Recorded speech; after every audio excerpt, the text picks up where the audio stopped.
hamlul kalami 'alal haqiqah aula min hamlihi 'alal majaz. Hamlul kalam 'alal haqiqah, membawa kalam itu, perkataan itu kepada hakiki, makna hakiki, aula min hamlihi 'alal majaz, lebih utama daripada membawanya kepada makna majazi. Karena makna hakiki itu yang tabadur fi dzihni, itu yang lebih cepat terlintas di pikiran kita. Oleh karena itu hakikat itu juga sebagai bentuk apa, at-tabadur dalilul haqiqah. Tabadur itu sesuatu yang cepat terlintasnya di pikiran kita, maka itu berarti yang hakiki. Maka membawa kata kepada makna hakiki itu lebih aula. Jangan cepat-cepat nanti dibawa kepada makna majazi. Lagi dia bisa dipakai makna hakikinya, maka itulah sebenarnya yang memang diinginkan. Karena makna hakiki itu yang cepat terlintas ke dalam pikiran kita. Dan ternyata kalau dibawa kepada ayat-ayat Al-Quran atau hadis-hadis Nabi, dipakai kaidah ini, membawanya kepada makna hakiki. Ini tadi yang saya maksud dalam memahami ayat-ayat akidah, khususnya yang berhubungan nanti dengan sifat-sifat zat itu, yang hubungan sama zat Allah, itu jangan cepat-cepat membawa kepada makna majazi. Kalau kita tidak punya dalil yang jelas untuk membawa kepada makna majazi, maka disitulah akan terjadi nanti penolakan kita terhadap hak-hak Allah Subhanahu wa ta'ala.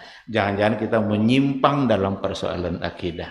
Allah bilang begini, kita coba bawa pada makna yang lain, padahal Nabi kita sendiri tidak memberikan penjelasan bahwa bukan itu maknanya. Kalau Nabi tidak memberikan penjelasan, berarti itulah sebenarnya yang diinginkan. Begitulah dalam hal-hal yang berkaitan dengan sifat Allah. Ketika Allah meletakkan tumitnya di neraka, padam neraka itu. Apa makna hakikinya? At-tabadur dalilul haqiqah. Jadi makna hakiki apa yang segera terlintas pada pikiran kita. Kalau seandainya kita punya alasan, ada keterangan yang datang dari dalil yang lain, bahwa itu maksudnya bukan tumit, ambil makna yang bukan tumit. Tapi kalau tidak ada, jangan dibuat-buat. Jangan dibuat-buat. Kita tinggal menerima. Pada saat yang sama kita juga mesti meyakini, laisa kamitslihi syai'un, tidak ada satupun yang serupa dengan Allah Subhanahu wa ta'ala. Tapi kalau ada bawah seperti kata wajah, apakah dalam setiap ayat yang di situ ada lafaz wajah Allah lalu maknanya wajah, atau ada di antaranya yang makna lain?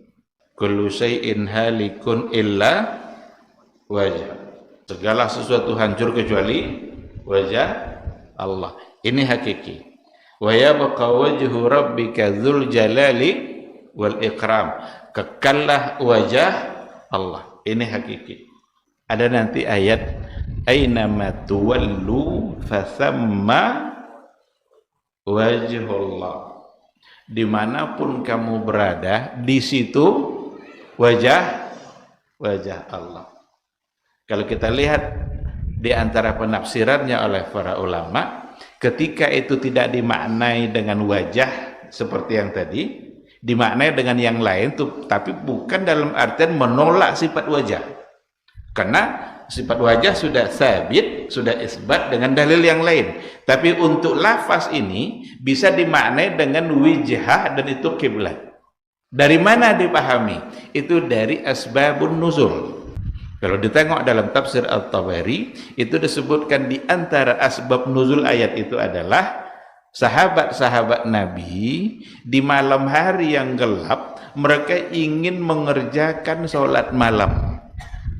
Tetapi ketika itu gelap dan mereka tidak tahu arah kiblat itu kemana, sholatlah mereka ke satu arah yang mereka yakini itu adalah kiblat. Ternyata ketika sudah pagi salah mereka, ternyata bukan itu kiblat. Datanglah sampai di Madinah, datang mereka menemui Rasul, mempertanyakan, ya Rasulullah, gimana nih ceritanya? Kami malam tadi sholat gelap-gelap ini, tidak tahu kami arah kiblat, kami menghadap satu tempat, kami yakin itu kiblat. Turun ayat tadi. Ainama tuwallu fasamma wajhullah. Kemanapun kamu arahkan wajahmu dalam sholat itu, fasamma wajhullah, maka wajhu di situ dimaknai dengan wijhah. Wajah dan wijhah kan satu akar kata, dan wijhah di situ artinya kiblat, karena walikullin wijhatun huwa muwalliha. Wijhah di situ artinya kiblat. Maka bolehlah dimaknai ayat tadi, kemanapun kamu mengarahkan, di situ adalah kiblat, menghadap Allah. Dimaknai wajhu di dan wijhah kiblat bukan dalam rangka menolak Allah punya wajah. Nah, oleh karena itu, ikhwati fillah, hamlul kalam alal haqiqah, membawa makna kalam kepada makna hakikat itu aula, lebih utama. Jangan buru-buru membawanya kepada makna majazi. Barangkali masalah ini dulu sudah sering juga kita angkat. Kadang-kadang hanya dengan satu kata mukhalafatuhu lil hawadis, semua yang ada dalam Al-Quran menjadi tertolak. Tidak ada wajah diartikan kerajaan, menolak, memaknai dengan kerajaan dalam rangka menolak sifat wajah. Apa alasannya? Mukhalafatuhu lil hawadis. Nanti ditolak pula istawa alal aras. Apa alasannya? Mukhalafatuhu lil hawadis. Atau laisa kamitslihi syai'.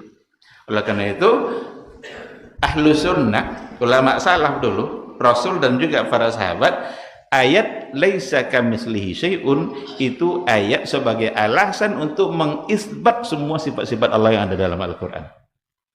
Sementara ayat yang sama digunakan oleh kelompok-kelompok dalam aliran kalam justru untuk menolak sifat-sifat bagi Allah Subhanahu wa ta'ala.